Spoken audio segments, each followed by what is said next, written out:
In this video, we are joined by a very special guest, the Capture the Magic podcast. We are talking all about Epic Universe, Walt Disney World's potential response. We're also going to talk about that news that dropped today that Joe Rohde, famed Imagineer, is coming back to Imagineering. We're going to talk about it, break it down up next on OG 55.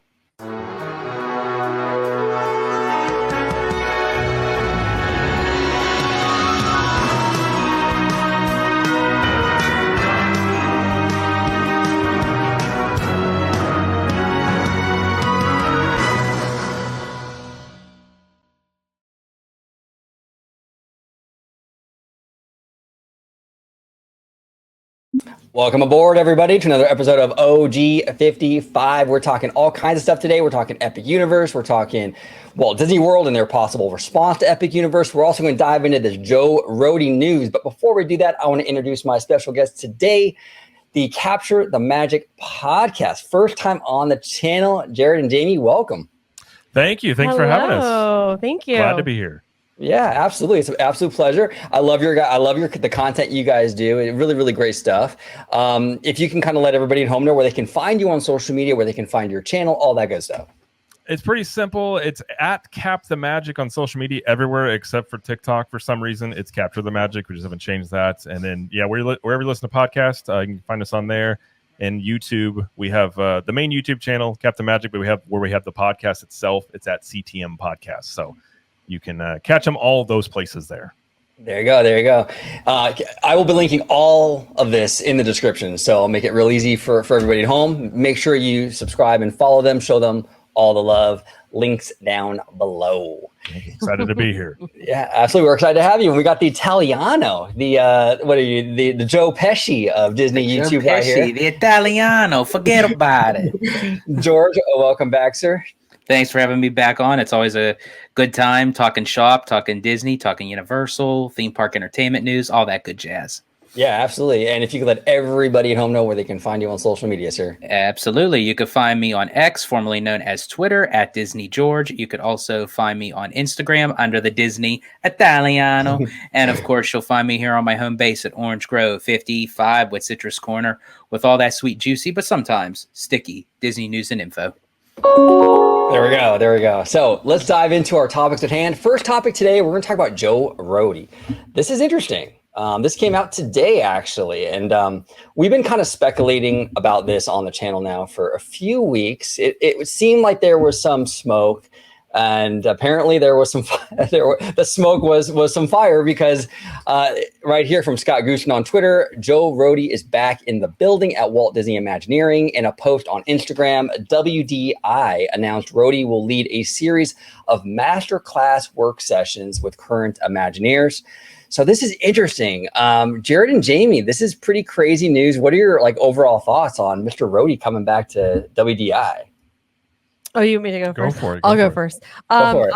I think it's great. I think, it's been, we've missed him. I think we've missed him over at Disney World. So if he can provide any kind of help to the current Imagineers with like his ideas, his strategies, how he did it when he was there. I mean, I think that's wonderful. I don't know if he'll be a present in a more like permanent role in the future. I don't know if that's coming or whatever, but I'm just glad that he's doing it now. So I think the timing's interesting given Iger kind of let loose about Pandora coming to Disneyland. Right. So then at the same time, I know Joe Rohde and James Cameron are both on the Legends thing for D23.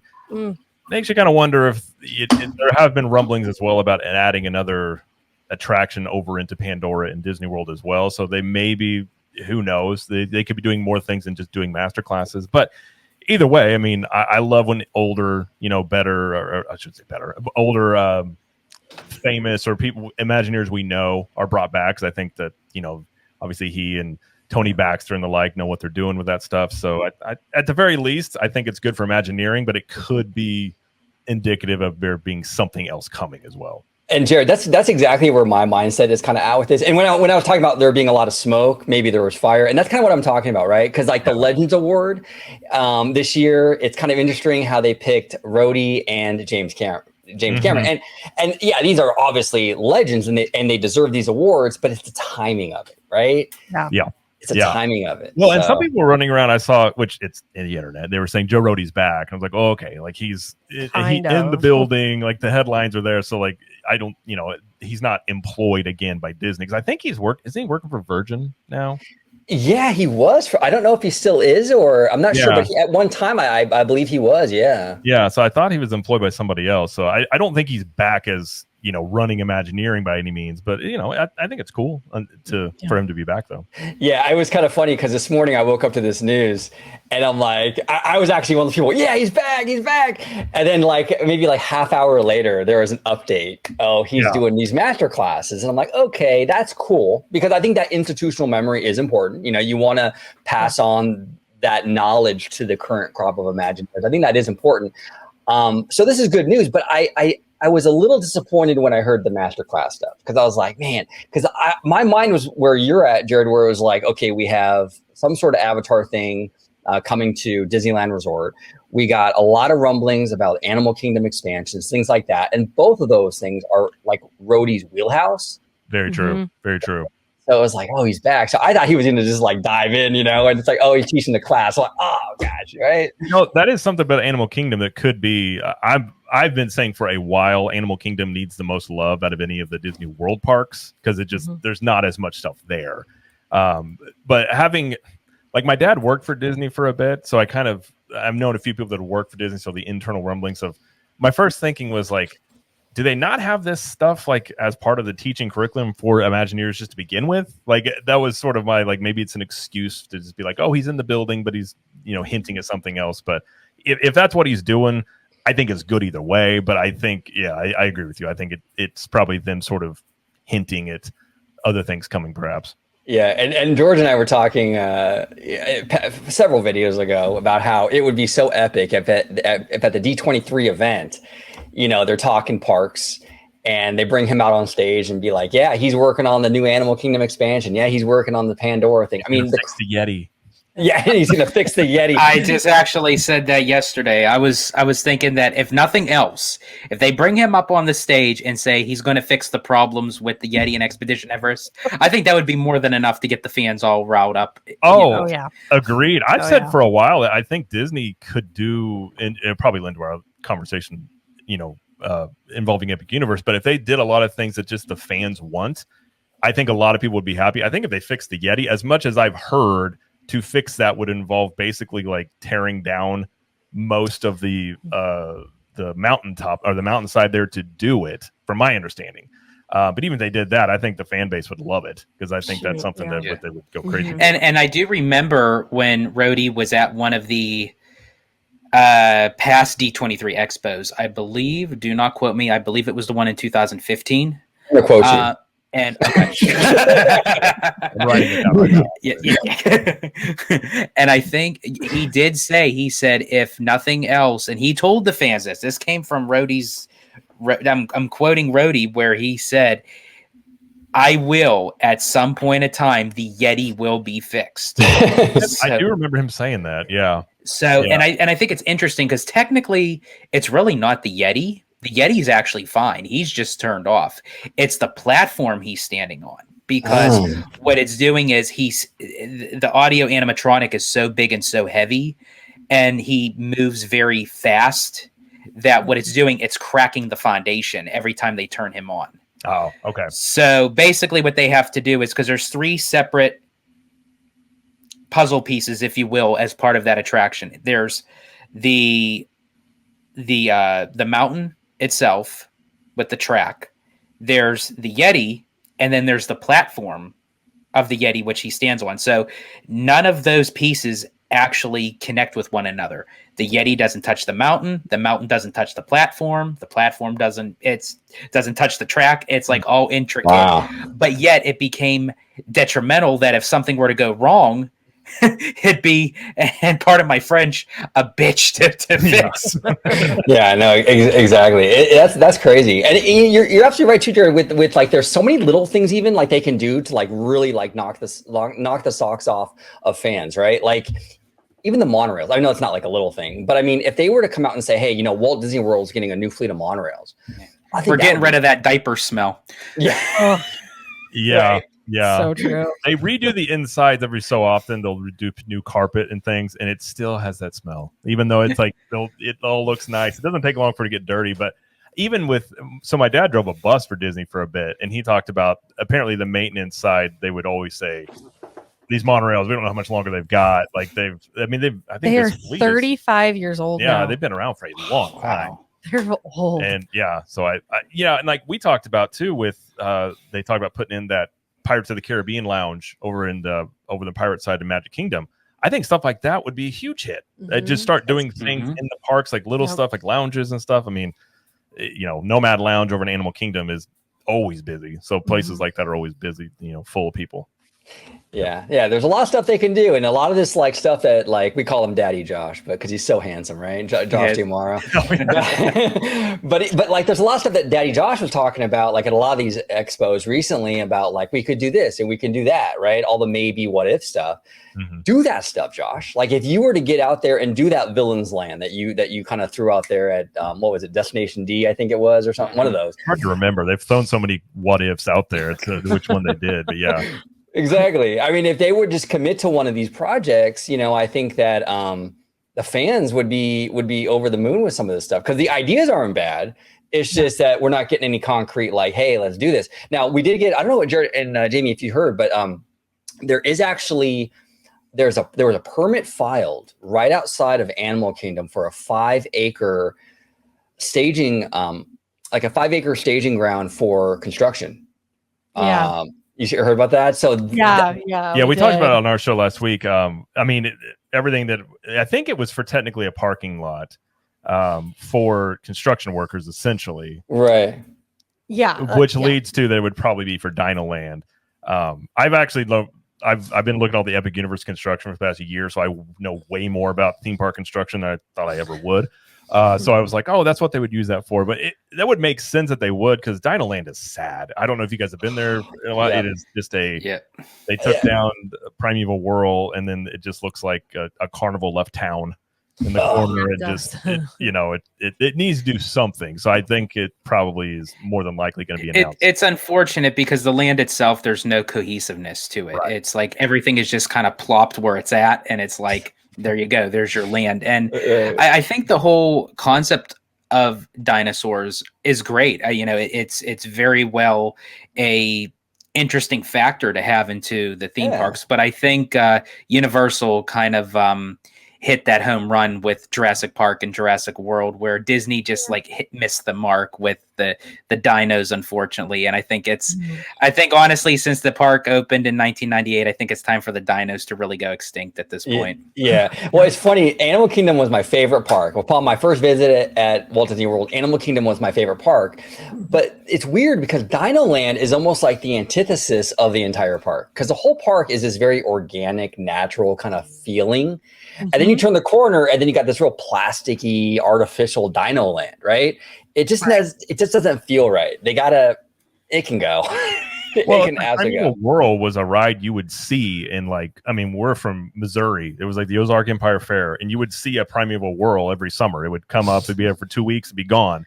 And a lot of these rides were just like out of the box things that they just themed loosely. So I agree, it's never really been something you look at and think, Imagineering came up with this. Like they just feel like they had a budget and they went, just pick those and put them in there and put dinosaurs on it, and we won't worry about it. And you're like, okay. I know it was like a budget decision back in the day. I'm sure it was a budget decision for sure.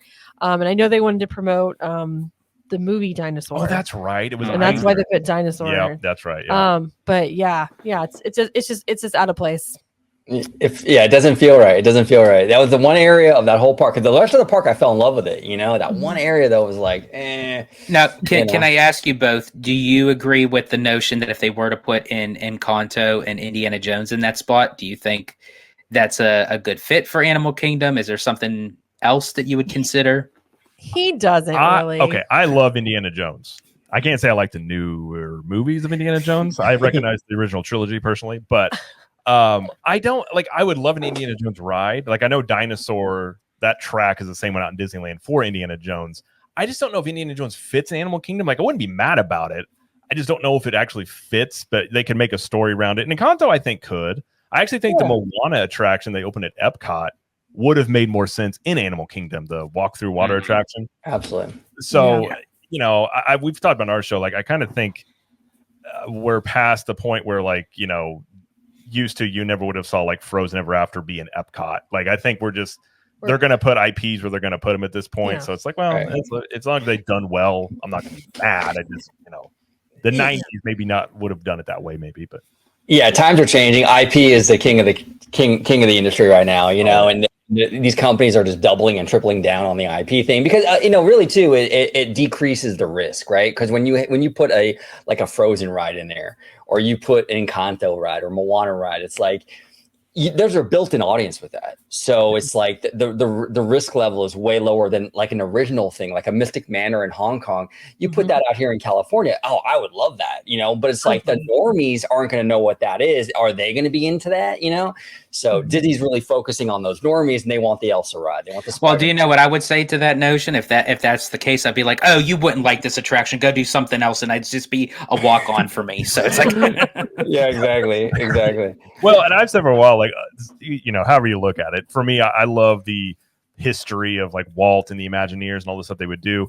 We're probably never going to see like a Haunted Mansion where they just create it from scratch, or a Pirates of the Caribbean where it's like a reverse IP. It was a ride that became an IP. Oh yeah, we reverse IP'd all of the original rides almost. So we're probably not going to see that again, which actually one thing I do like about, and we'll probably talk about later, is like Epic Universe actually has some original concept rides that aren't IP based, which is kind of funny because Universal sort of started that trend a little bit with IPs in all their stuff. So you know, I would like to see more originality, but yeah, it's probably mostly just going to be IPs. And I get it. I understand from a corporate standpoint why they do it. Oh yeah, especially right now with Disney, they're trying to rebound financially. You know, there's a lot of drama financially with everything. They want home runs is what they want. Yeah. Exactly. But let's dive. Speaking of Epic Universe, and I know you guys have done a lot of great content on Epic Universe. I really want to talk about this park with you because it's interesting. It's very, very interesting. You talked about the non-IP stuff, right? And the non-IP stuff is in the front of the park, basically. That was it, Celestial Park. Yeah, I can never say that, but Celestial Park. The brilliant thing about that, though, and this is why at first I was like, okay, that's okay, but the more I thought about it, our friend, actually the gentleman you met at Epcot, Slimer, he kind of brought this up, and I was like, okay, you know, that's actually brilliant. When you watch a Universal movie, the logo is that Universal, you're in space, you got the giant, you know, Earth, the whole thing. The Celestial Park is almost like the physical embodiment of that Universal intro with the stars and the, you know, and I'm like, and Slimer brought that up to me, and I'm like, you know what, dude, that's actually pretty brilliant. And that's probably the mindset that Universal had going into this, because that's the entry to the park. Right. Was that, do you guys know, because you obviously know this park way more than I'm more of a Disney guy. Was that the plan, or was that just something that, like, is that our headcanon that's really, like, you know? It might be. The whole park is a celestial feel to it. So it's an interesting idea for a park in that everything is like portals into a land. And it's like when you walk in, they're calling that main entrance like the Kronos. You walk in, and it's even like the hotel is like an alternate version of the world today. So like everything is its own portal into its own dimension in a way. So I don't think you're far off with that, or Slimer is with that, because Celestial Park, they haven't really come out and said like the definitive lore to it, but it is very like cosmic and almost like mythic to it. So it's an interesting idea. Even the hotels have that theme around it. So it's not something, when I first heard it, I didn't think like, I didn't know what to think. I was like, oh, okay. Like it's an interesting idea, but it's an interesting way to look at that, because I think it could be true as like the intro in, here's a world, and then you take your portals into, say, like Nintendo and How to Train Your Dragon and all that stuff like that.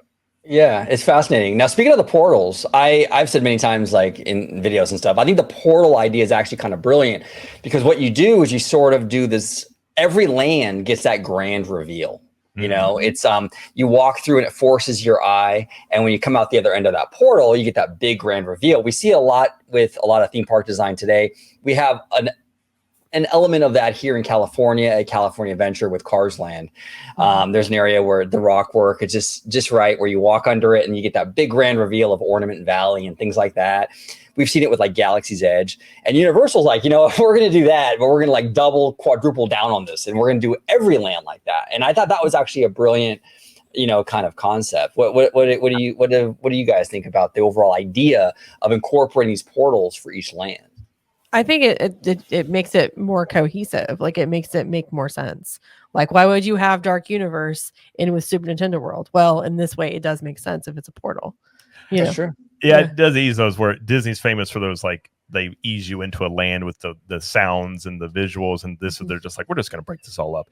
Also, they did it too because from the corporate side, they can rent out these lands. That's part of the design behind this, because it's near the convention center. So if you pay enough money, you can have a party and rent out Super Nintendo World for whatever it is, and they can close it off. It's some of it's crowd control, but it is interesting because once you go into a land, you're not going to be able to, at least here in Hollywood Studios, you can go into Toy Story Land and go over to Galaxy's Edge and then come back over into the front area. So each time you go in, there's dedicated entrance and exit portals out of each land, which is a little, that's not the thing like you crowd usually control see. Yeah, a little bit. So it's one of those things. I don't really know how it will go. I'm not used to that thing, but I think it'll be pretty cool. I think it's huge. And I agree with you. Huge every park. land has its own main street, if you will. You're going to walk in and have the icon, and they're going to have 4 of them. Well, technically 5 with Celestial Park, maybe. But yeah, I think it's pretty good idea. And the scale of it is massive, just looking at everything. It's epic, basically. It's epic. Do you think that, like, okay, because and I heard that same thing where it's like they're going to utilize this sort of design where you can rent out, like, say, a corporate corporate party for like Dark Universe or whatever, right? Yeah. Mm-hmm. Do you think that's going to lead to issues with like okay, so you have families paying for the park, and then they get there and it's like, oh well, there's no Nintendo Land because Motorola is renting out Nintendo World for the day or something. Like, is that going to lead to customer service issues, or do we know if that's going to be during the day or maybe even after hours? How is that going to work exactly? Well, right now, what they do at Islands of Adventure in Universal Studios Florida is when they do it, it's like an after hours thing, or at the very earliest they would close at like 5 or 6. So it wouldn't be like an entire day thing. I don't see them doing that, but sometimes it is an issue. Families are like, wait a minute, we have to leave at like 5, for an event. And they do it way more than like Disney does it, because Disney doesn't do that often. Very occasionally they'll do it for like cast member events or like some corporate stuff, but I wouldn't say it would be a full day thing. That would be a little difficult. I mean, personally, I hope not, because that would be a bummer if you show up and you can't go in because it's being rented out. But right, like Orlando Informer does those events, they usually do them, like you were saying, after hours type. So I could see it more toward the evening. I think they would have a PR nightmare if they were doing it a whole day or something along those lines. So at the same time, if someone pays enough money, who knows? They may do it, but I personally hope not. But they do run. People talk about Disney versus Universal, like they have similarities, but they do run things very differently, and that's one of the ways of, I think, especially with Epic Universe being near the convention center and all the stuff there. I think it's definitely supposed to be a little corporate friendly for stuff like that. Isn't it across the street? Basically, it's like down the street, across the street a little bit. Center. Like you could if you had a good arm, you could throw a baseball to it probably. Wow. Well, and this is the interesting thing too, is like, despite the possible logistical issues, like you were saying with like the entrance portals and the exit portals and all this stuff, I will give Universal credit. At least, look, this park does seem like they're trying a lot of new things. And I've always said it, whether it's Universal or Disney or whatever, where it's like, look, I'd rather these companies try and be ambitious and fail than not try at all, or play it too safe. You know what I'm saying? Mm-hmm. So Universal's swinging, and if they miss, they miss. But at least they're trying, though, to do something innovative, do something different. And I can respect that, absolutely. George, what are your thoughts on the whole portal situation and the possibility of renting out certain lands and all that good stuff? I think it's very smart on Universal's behalf, because that way, again, it's all about a business. It's all about bringing in as much money as they possibly can. So why not utilize the groundwork that they're actually placing down to that? Yeah, if they have private parties or private events, corporate stuff, non-corporate stuff, I think it works. One of my concerns as far as like with the portals, which although I do think it's very cool, it's very creative, it's very different. My only concern is not necessarily for me, because I mean, I just go to a park and you know me, OG, I don't give a shit. Like I just do whatever I want to do just because, but just like speaking just for the overall type of crowd is just a lot of that. As you guys were mentioning before about the guest flow, in and out of each in particular land, because you kind of experience that a little bit with Super Nintendo World at Universal Hollywood. And sometimes it can get a lot of congestion where people are trying to come in, but also people are trying to come out at the same time. So but I think also too, what hinders that notion with Universal Hollywood is it's smaller, where Epic Universe is going to be a much grander scope. So I think they'll have more room to kind of flesh out of how big these portals are actually going to be, so that maybe they can do like a one-way going in and a one-way coming out. Yeah, no, absolutely. And they're probably learning along the way too with Hollywood on a smaller scale, because Hollywood's been open now for over a year. So I'm sure Universal, they're taking notes on what works, what doesn't, how to implement this stuff, Yeah.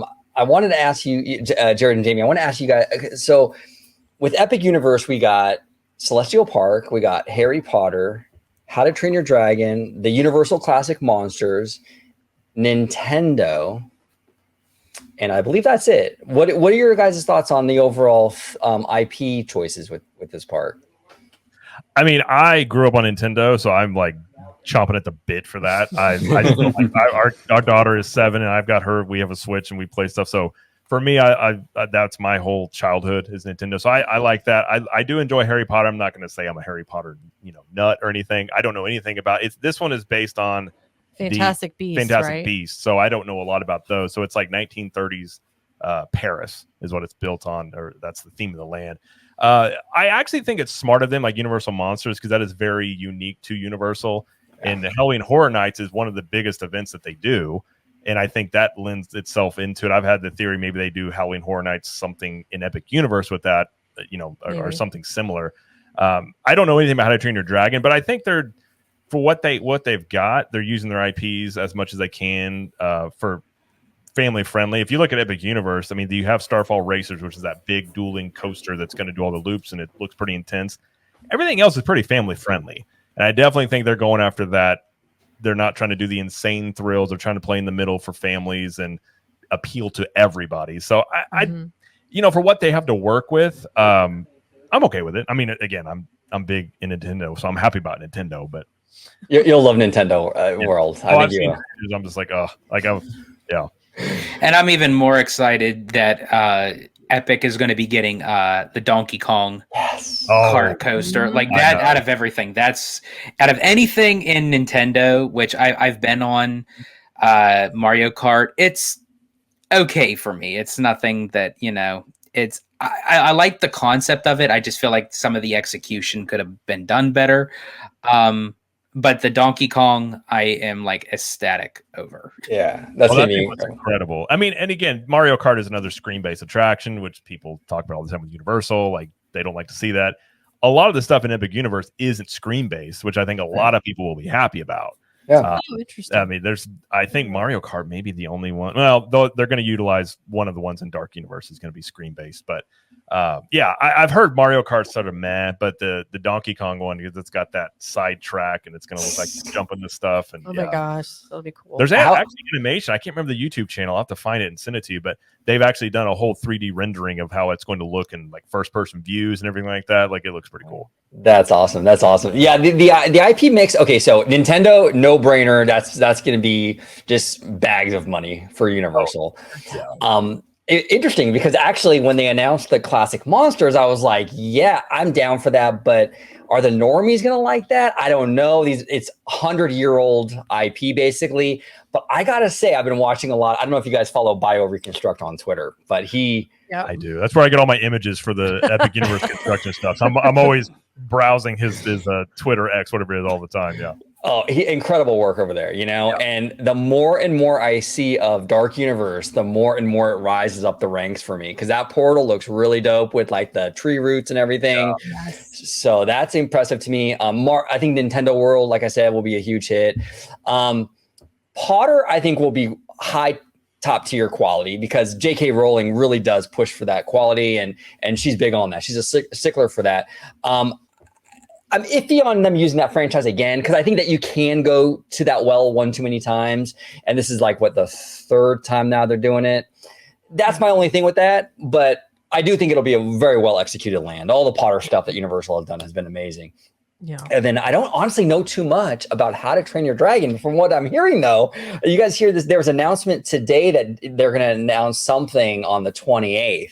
Yes. And I guess we're going to get more information on, well, the rumor is we're going to get more information on that How to Train Your Dragon area. So I'm curious about that, because I'm not familiar with that franchise like some of the others, you know? I'm not either. I haven't seen the movie. We try to watch them, and our kids keep wanting to watch Bluey and Peppa Pig and other stuff, so it keeps getting bumped. But I don't know much about it. But so the main coaster in that land, and I can't remember. It's supposed to be like you're in a dragon ride. It's supposed to be. I think it's going to be very similar to Hagrid's, where you're going in and out of buildings, like, you know, in Hagrid's coaster, where you go into and you see a thing and it like tells a story. So it goes throughout the entire land. So the rides itself, it looks really cool. It's a Viking village. So I think at the very least, it's almost like Pandora, where you don't really have to know Avatar much. You can go in there and be like, wow, this is really well done. Yeah. And, you know, I think what Universal may be trying to do, they're probably going to do more of these movies. And then you get people into the park and then they want to watch the movie. So, you know, they could be doing stuff like that. But I like the idea of a Viking village. So I'm like, hey, you know, Viking village with dragons, like, I could get on board. Yeah, exactly. Yeah, I know. And one thing I wanted to ask you guys too is like, because there's obviously the competition factor, right? Because Disney World, we talked about it, like Daddy Josh, he hasn't really committed to a lot of these projects. We're hearing a lot of what if and maybe, but we're not really getting a whole lot of concrete stuff. Hopefully Animal Kingdom, we will start to see some of that. But what do you think is going to happen? Okay, so Epic Universe opens summer of 2025, I believe. How do you think this is going to change the Orlando theme park market? Will it impact Disney quite a bit? Not so much. Where you guys kind of stand with this? This is a thing I've talked about before, and it's hard to know. I definitely think it's going to impact Disney. Now, I'm not on the. You'll hear a lot of people being like, "Oh, Epic Universe is it's gonna destroy Disney." I don't think that's the case. I don't think you could ever destroy Disney. Disney's the size of Manhattan, and they're huge. So I think Universal's playing the market share game, and I think that they're going to continue to appeal to more people with their hotels and things like that. So how much it'll affect Disney, I think it's more of you stretch that over 5 to 10 years. A lot of it, in my opinion, depends on how they sort of react to this. I was a little surprised last year they didn't have more concrete stuff. Like you said, just, you know, as you said, Daddy Josh dipping his toes in, but not really sure what to do. I think they will feel it. I don't think we'll probably know till closer to the beginning of 25 how many people necessarily are coming. But I think their goal is to eat into market share and try and get people to book 4 to 5 days at Universal instead of just being an add-on like they currently typically are. Most people come to Disney World and they add a day or maybe 2 days with Universal. So I think they continue to do that. If realistically speaking, I don't think Universal probably ever overtakes Disney. But who knows? They can keep doing things. I like what they've been doing, but I think a strong Universal is good for Disney as well. The competition is going to make them both better, and everybody wins. But absolutely, no, competition is very healthy. You're right; it does help everybody. Yeah, I agree with you totally, Jared, with that in terms of like, I see a lot of that stuff on social media. Like, this is very hyperbolic. Yeah. So hyperbolic. This is going to take down the Mouse House. You know, it's like, no, it's not. It's not going to take down the Mouse House. But here's the thing. I'm kind of torn though too. Like, okay, I think that this is going to come in. I think it's going to shake things up. Absolutely. Yep. I just don't know in what direction it's going to shake things up, right? Because I don't know if okay, for example, it could cannibalize. It could take away maybe a stay from Disney, right? Maybe a family will be like, okay, we'll skip Hollywood Studios, right? We'll do Epic instead. So that's definitely part of this equation, because Disney has, you know, some of those parks like Hollywood Studios kind of on the weaker side. But I also think it's a possibility, and not a lot of people talk about this, but I think it's also a possibility that it might even cannibalize some of Universal's own stuff, because you might have a situation where families are like, okay, so we're going to go to the new thing. We'll go to Epic Universe, and maybe we'll go to Islands of Adventure, but maybe we'll skip the studio park this time or something like that. And I think that's also on the table. We just don't really know, though, how this is all going to shake out, because it might impact Disney the most. It might even impact Universal a lot. So I'm not really sure. And like you said, Jared, we just have to wait because once we get people in there, then we'll get an idea as to where that's going to kind of move. You know what I'm saying?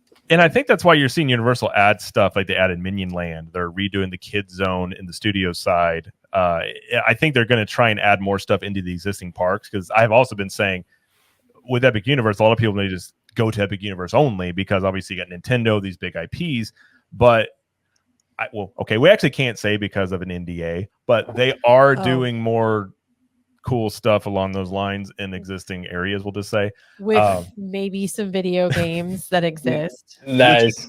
They had to sign an NDA. There was a thing they were doing in the parks, but they're going to be adding more stuff, I think, to protect against that, like the reason like you said. Right. I think the question comes down to, is Epic Universe a 1 day or 2 day thing to get done? And I think if it ends up being you can't do it all in 1 day, then that leads to definitely taking stuff away from Disney World. Because I think there's a lot of people, like their kids are going to want to go to Nintendo. Oh, yeah. And all this stuff. So I do think it will impact them, but I think I really think this year, D23, they're going to come out with some pretty big announcements, if I were to guess. I don't think I'm on the boat if they don't need to open up a new park. I think they can add things to the existing parks because I think if they open a fifth gate, those ticket prices, people don't want that. It's going to be way more expensive. Oh, yeah.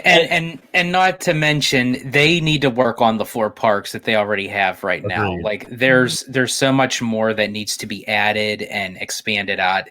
To just do another 5th gate, to then you have to add more stuff in there and then kind of leave, and I don't want to say the term abuse, but just neglect the other 4 parks when they obviously need the expansions more. Yeah. It's like, talk about cannibalization, like fifth gate, that'll not work for Walt Disney World. Well, yeah, because exactly, cannibalization. I mean, that would impact Disney World if they did a 5th park.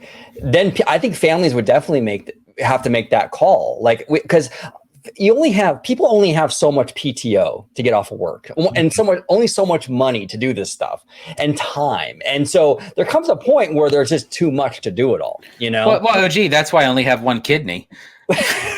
There you go. Exactly. Exactly. So yeah, I agree with you, gentlemen. I mean, a 5th park would be, I don't think they need that. You do your Animal Kingdom stuff. Maybe you add Villains Land or, something to Magic Kingdom, maybe something kind of cool for Hollywood, kind of flush these parks out. And I think that would be enough, because like you said, Jared, these 2 companies are also in very different mindsets right now because Magic Kingdom, not Magic Kingdom, I'm sorry, Disney World is a very mature resort. They kind of have that market share kind of locked in already, where Universal they're rising up. They're trying to gain that market share. So there's 2 very different kind of goals here.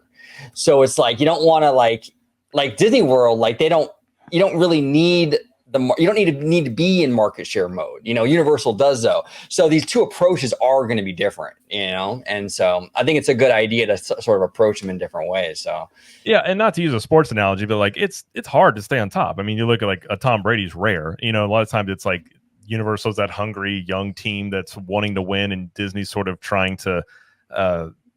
I think Disney's kind of become very reactionary over the years. In my opinion, they've been reacting to the Harry Potter stuff for over a decade of trying, with Pandora and with Galaxy's Edge. And I do think and hope with Universal pushing that Disney does get back to maybe the Imagineering roots. A lot of people have talked about over the years that Imagineering has kind of become more of a project management team versus how they used to be. And I think, one thing I like about what Universal is doing is, and I blanking on his name right now, the guy that's the CEO of the park side. Woodbury, yeah.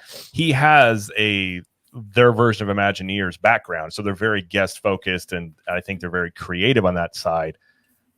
I don't, Disney being so corporate, they're both big corporate entities that are just set up differently. I kind of hope Disney gets back to that and really starts innovating and doing things, because again, everybody wins. If Epic Universe is this giant, huge success, and Disney reacts to it and they do all this awesome stuff, great. Like, I get flack a lot of times from our audience because they think like if you talk about Universal, like you've talked about Voldemort and now you're the bad guy, and I'm like, both, like they both help each other. But I know it's very tribal out there. You know what I'm saying? It's so tribal with stuff. Like people get funny about things like that. But George, what do you think about the kind of like the rising tide raises all ships kind of thing, like what's, Universal investing heavily will kind of help Disney, and it's kind of uplifting the whole industry, so to speak. Yeah, I definitely feel like that starting point came with Wizarding World. It definitely, I think it just more so it put the spotlight on Universal at that time, where Disney is like, okay, now I feel like we're really getting some competition here. Because I mean, even though I love a lot of the rides and the attractions at Islands of Adventure, but when that park first opened, it didn't really do so hot, as far as the numbers. Disney was still the top dog, and I feel like that Disney kind of relied on their laurels too much. And then when Universal came in with Wizarding World, it's like, okay, now we got to kind of stay ahead of the game. Now we got to push forward with Pandora and supposedly Galaxy's Edge. But OG, you know how I feel about Galaxy's Edge. Not a bad land, but I mean, it needs some meat and potatoes in that boiling pot. You and I can have a conversation about this, because I've got some thoughts. Well, let's talk about it. Jared. What are your thoughts? What are your thoughts on Galaxy's Edge? Oh gosh, let's see. This is one reason we have a podcast. You got tired of me talking about this stuff just at the dinner table. I will say I'm not the biggest Star Wars fan. I like Star Wars over the years. I read Marvel comics and stuff growing up and things, but I'm not. I'll just put that we had an ex-Imagineer in our show a couple years ago that had worked on Wizarding World stuff. He actually worked on Hagrid's, and he was part of the original what they were going to do for Galaxy's Edge, and it was going to be completely different. And then somebody came in and changed that, named Kathleen Kennedy, and they made it more toward the sequel trilogy stuff. I just think, whether you like the sequel trilogies or you don't, or you like the OT, I just think a land that encompasses all of the trilogies. Like, you have a Star Wars land that you can't have Darth Vader walking around. You can't have Han Solo. You can't have all these characters people love, and you're just limited to this tiny sliver. I just think it's a missed opportunity, and just celebrate the whole thing. And I think the thing that Wizarding World did so well was they took scenes from the movies that you loved and just said, here you go. Be in them, experience them. Yep. Don't get so caught up in the timelines. And Disney went the whole, we're going to retcon, the Black Spire outpost into our stories. For me personally, I don't think that works as well. I get more of I call it like I'm going into Baghdad when I'm going into Galaxy's Edge. I just feel like I'm in the desert. It doesn't feel Star Wars to me. It's just sort of, I like Millennium Falcon, but it's okay. Yeah, it's interesting. It's because Star Wars is such a generational thing, because there's people like our age where like we grew up on the original trilogy, and then you have the young kids today that are into the Filoniverse, like with Rebels and things like that, right? So it's like all generations love Star Wars, but then you go ahead, you create a land that focuses on literally the time span between, I think it's The Last Jedi and Rise of Skywalker, I believe, or something like that. It's such a sliver of this whole vast universe, and you pigeonhole yourself into that. Like, what about the kids that grew up on the prequels? Maybe they want to see, Anakin Skywalker in this land. You're right. Like, go ahead and incorporate all the generations of Star Wars. It's a no-brainer. I don't know why it's taken them so long to figure this out. It's really bizarre. I mean, they're kind of doing it a little bit, because here in California, we got Mando and Grogu and Boba Fett and stuff, but it's like, it's too little and not enough. They're not moving fast enough, OG. They're making a snail look like a cheetah. So it's right? I know. No, exactly. And the other thing too, that I've been really critical of, is I think the land itself looks cool, but it's kind of like having this big mansion, but you don't have any furniture or anything on the walls. It's a house, but it's not a home. You know what I'm saying? There's no entertainment. There's no creatures or droid bands or anything like that, or alien bands. Like, you need some life into it. You can walk in there, there's no music, and all you hear are sound effects. Oh, the fact that they don't use the John Williams soundtrack in that land, I'm just like, why? It's sacrilege. I loved the Star Wars weekends that they had over at Hollywood Studios, where they just incorporated all the characters. I didn't care if they had the prequel characters mixed with the original. I couldn't care less. It was like, I just got to see all the characters up on stage all at once. And it's like, and then when they added that god-awful Star Cruiser into the mix, it's like, okay, they have an attraction where you get kidnapped by Kylo Ren, But then you go on to this Star Cruiser, you get kidnapped again by Kylo Ren. It's like no matter which way you go, you're getting kidnapped by Kylo Ren. Yeah. Well, then what got me is they retconned in like, oh, Han and Leia spent their honeymoon here, and you're like, okay, come on, like. I didn't do the Star Cruiser. I knew a lot of, in defense of it, I suppose, the people that I know that went on it, they said they liked it. I just said from the beginning, this thing, like, I never felt like was going to work long term. It just, the price of it alone, plus the commitment to the LARPing was so intense. I mean, I've known guys that have gone to Star Wars conventions and they dress up and they do the whole thing. And it's not a lot of people. It's a different breed of people, and they're great, but it's like it's not for me. I'm not looking to go experience. Well, it's not a lot of people that would do that with that money. With that amount of money. Yeah. Right, exactly. It's like a niche on a niche. You know what I'm saying? Yeah. Well, and like when you come into Galaxy's Edge from Toy Story Land, and like you guys were saying, you walk in there and there's just nothing for a good 5-minute walk till you come up to the Millennium Falcon, and you're just like. It in like Star Wars is so like you go to these places and it's got all this life and it's bustling and there's just nothing. And originally there were supposed to be droids, and apparently they now are looking at doing the droid stuff in the land. I'm like, well, you guys said you were going to do this originally, but okay, like let's get some droids in here, let's do some stuff. But the thing that I will say that we had it was Timmy Britt who was on. He used to be an Imagineer. He says, this is just coming from him, that they did design that land where they could retrofit it to like include all the timelines. Cool. Now, if they ever will, I have a hard time believing that they will. I think you could take Rise of the Resistance and make that pretty well toward any time period in Star Wars if you wanted to. But who knows? I personally would like that, but I don't know what they'll do. They probably won't though. Yeah, and the Star Cruiser is interesting because, like, okay, when I go on vacation, I recently went on this past year. I went on the Disney cruise for the first time, right? And then I did it again like 6 months later with this guy. I mean, I fell in love with it. I absolutely fell in love with it. But when I do like a cruise, right? And that's kind of what the Star Cruiser was modeled after. It was sort of like this galactic cruise line. But when I go on a cruise, like the thing for me personally is it's vacation. I want to sit on the veranda and just watch the water and hang out. You know what I'm saying? I'm not looking to do all these crazy activities and LARPing and all this stuff. Yep. So when they announced the Star Cruiser, well, there's nothing to look at because you're in a cement box, right? So you don't get any of the beautiful nature like you do on the cruise. What are you going to do then? You're going to look at a screen window for 3 days, So it's like you're stuck doing the LARP thing. And I'm like, I don't want to do the LARP thing. So it's like, and then you're paying $6,000 to do it. It's just, no appeal at all. It's like, keep your LARPs to yourself. Like, I don't want to deal with it. I'm good. It's like a lot of, it's a lot of, I'd just be like, come into your room, join me on an adventure. I just want to drink. I'm good. It would have been cool if they could have taken the Star Cruiser and just like dissected it and to be like, okay, if you want to do this activity, like it's an upcharge and like make it more affordable. You just stay again a couple nights, but like you just kind of can pick and choose what you want to add. And like you don't have to participate in the story. You just like be there. Almost kind of like a long weekend kind of thing. Well, just like a general themed Star Wars hotel where you could add on a package where if you want a LARP, you can. Stuff like that. But I was surprised how quickly they kind of ended it, because I kind of thought they would the rumblings out there where they were going to do more. They did those day excursions, and the rumor was they were going to bring people in to do like an afternoon, almost like dinner theater thing where you like had your meal and there was the fight that went on. I kind of thought they might do stuff like that to try different methods, but they just decided to take the tax break and end it.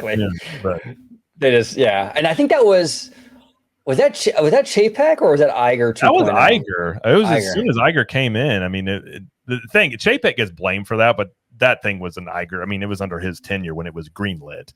But it was. I think it was within like 2 months of Iger coming back. He was just like, "Nope, we're into this." It's wild. Everything gets blamed on Chapek. And we were on this channel. We talked about it a lot because it's like Chapek was not good. He wasn't a good fit. He wasn't. Agreed. But man, everything under the sun was his fault though with fandom, right? It was like dinner got burnt. They're like, that other Bob, that guy. Other Bob.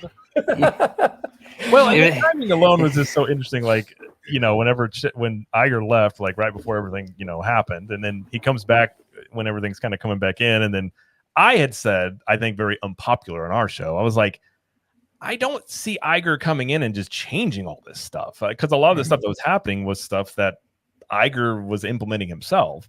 So the one surprise I will say was the hotel parking for free. I was shocked. Happy about that that. they did that, because usually once a corporation sees a revenue stream, they don't like to end it. But he's done some things, but it's just it's all interesting. I think Chapek is a good fall guy. He looks like a bad guy. Oh, totally. With the bald hair, the bald head. The best thing his PR person ever did was say, "Hey, grow some facial hair," because that softened him up a little bit, Yeah.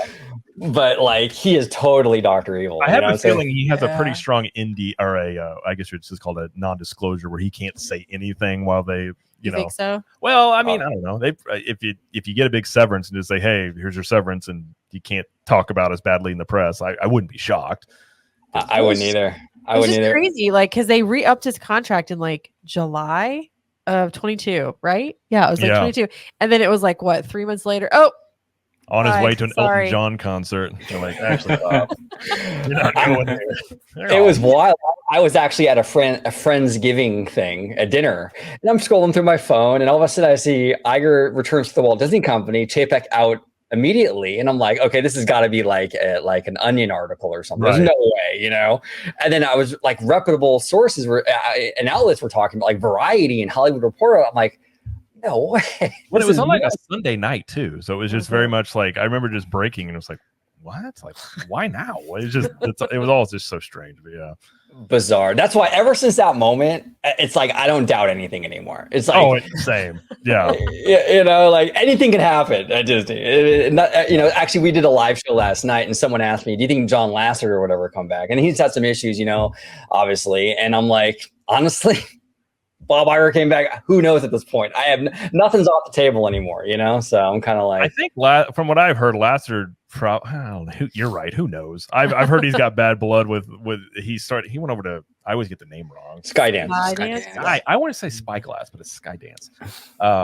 Yeah. I mean, who knows? And money talks. If they pay enough money, people do. Come back for all sorts of things. But yeah, it's now. Do you guys think? As a question, do you think the next CEO of Disney should become from inside the company or outside? Because they recently said they were looking to forge heads. And honestly, forgive me, but I'm surprised all four of those people know how to tie their shoes. I mean, I am like, honestly, I don't mind it being someone that's already internally if they know what they're doing. Right. And I'm not saying that any of those four don't know what they're doing in their jobs, minus tomorrow. But I'm just sorry. I love to give Josh a hard time. But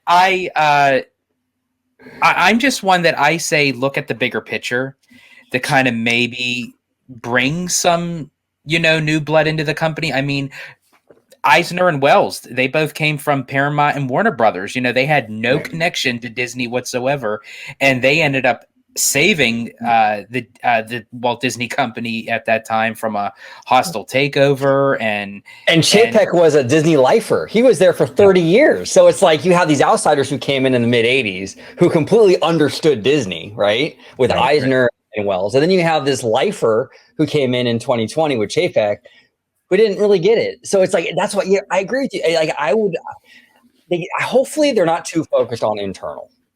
Because you can understand the company, the brand, the philosophy of Disney, and you don't necessarily have to be like in the trenches. And sometimes it's better not to be. But what do you guys think?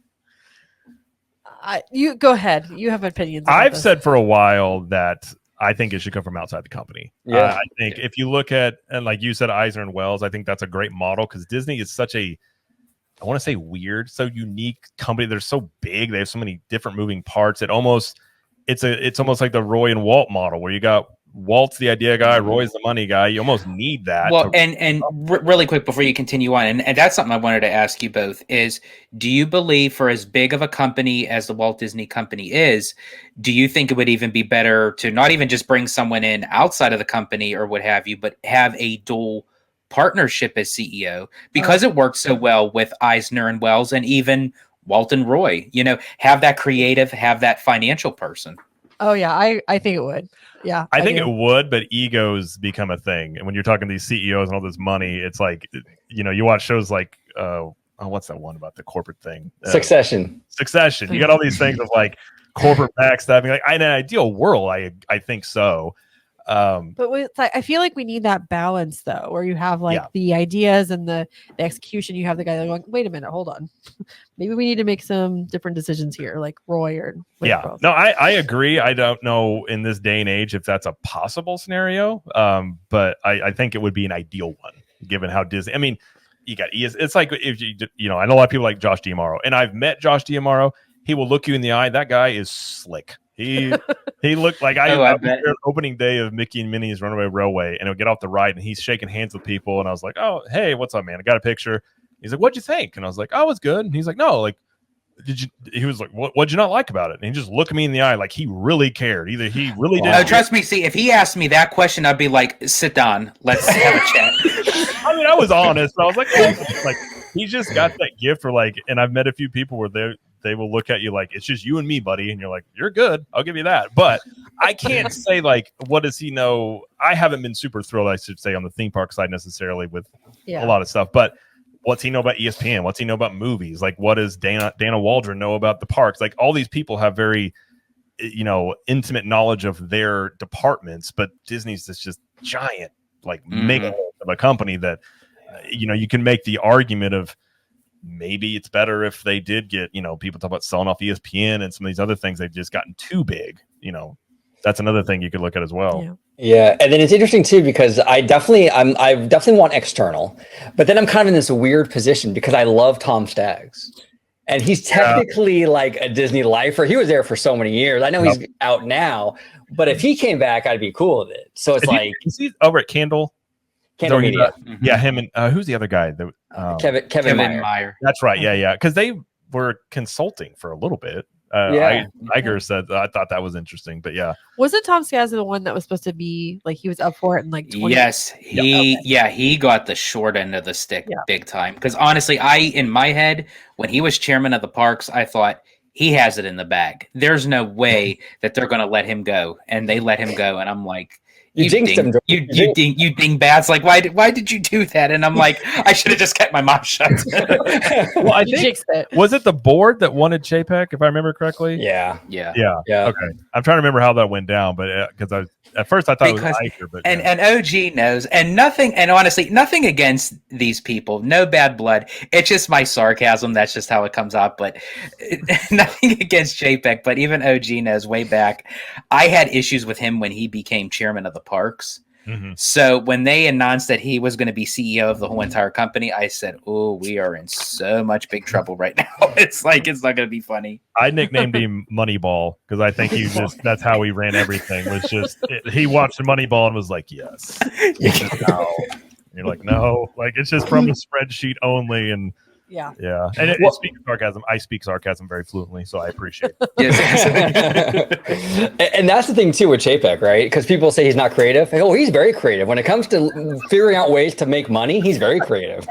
Yes. Have you guys ever noticed that people like to breathe air? Is there anything we could do with this? Like in the park, like super clean air? You're like, wow, we can't charge people for this. Like, look into it. Look into it. Exactly. He found all kinds of ways, So it's interesting. Anyone, Jordan, Jimmy, that you like candidates that you would like to see maybe become CEO? Anyone on like that you kind of have on your radar that you'd be like, okay, that they'd make a good CEO? You got anybody? I mean, I'm thinking the broader scope. I mean, I don't know a lot of CEOs in the world. I really don't know. I don't know. It's hard. It's tough. Probably, I don't know. A lot of people is like, well, if you want to see, my whole thing was you do what they used in the 80s. And you bring in a hatchet man. The hatchet man starts cutting, and they all hate the hatchet man. And then they're like, okay, hatchet man's gone. And then you bring in the guy you really wanted, and he's not the one. Like he wants to be the oh look, I'm the nice guy. I'm not going to fire you. So you bring in Zaslav to just chop.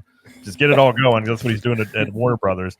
Then you bring in whoever you want. But I don't think they do that. I think right now they're kind of doing a weird, like, sort of house cleaning in some areas. Like they fired the guy that was the head of the live action remakes. Yeah. A few people have been let go. But I don't see Iger as the type that's going to come in and just be like, okay, we're wiping this out. We're doing this. So I feel like they're trying to toe this line that I don't know where it goes. But yeah, I don't know any CEO.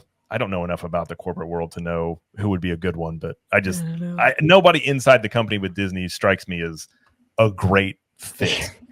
I would agree. Very uninspired picks, and you never know. I mean, Dana Walden might get in there and absolutely crush it. You never know. But the thing is like from the information I know of these candidates, I'm not impressed. I'm really not.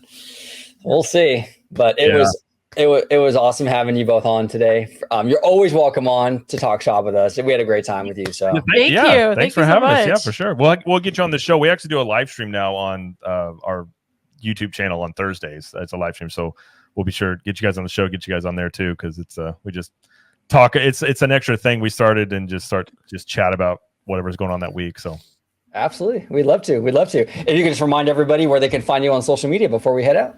Easiest place, you can go to ctm.show. That's our website, and it's Cap the Magic everywhere except for TikTok at Capture the Magic. We'll change it eventually, but yeah, Capture the Magic. We also have a Universal version of the show. If you want to if you just rather hear about Universal and not Disney stuff, we separate that out. But yeah, ctm.show will be the place to sort of the headquarters though. Perfect. And all the links will be down below in the description. Make sure you follow, subscribe to them, show them all the love. George the Italiano, if you could let everybody at home know where they can find you on social media, sir.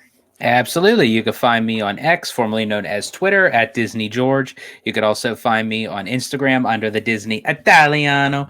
And of course, you'll find me here on my home base at Orange Grove 55 for, I messed it up with Citrus Corner with all that sweet, juicy, but sometimes sticky Disney news and info. There you go. Everyone at home, comment down below with all your thoughts on everything we talked about today. Epic Universe, Joe Rohde back in the building, everything we discussed, even the corporate stuff, the CEO, all that good stuff. We'd love to hear from you. Thank you so much for watching OG55. Until next time.